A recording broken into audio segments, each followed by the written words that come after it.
Hi guys, this is G4Z2D again.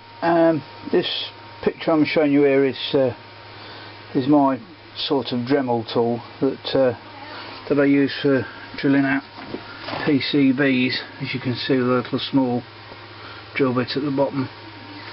The actual drill stands from machine marked. It's actually designed for bigger drills, proper mains drills. Just so happens that I managed to make the thing fit very securely, in actual fact. Removed the big spring out of it as well because it was too powerful. It was very hard to drill little tiny small holes with it, so I removed it.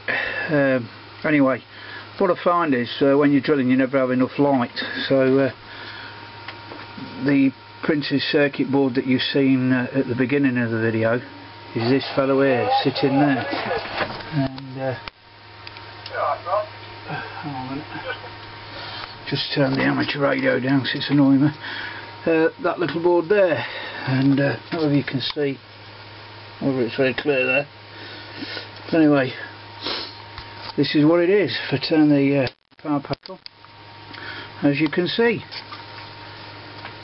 I thought it'd be very useful, so I'd keep putting the angle poise lamp round. So there we go, that's all it is.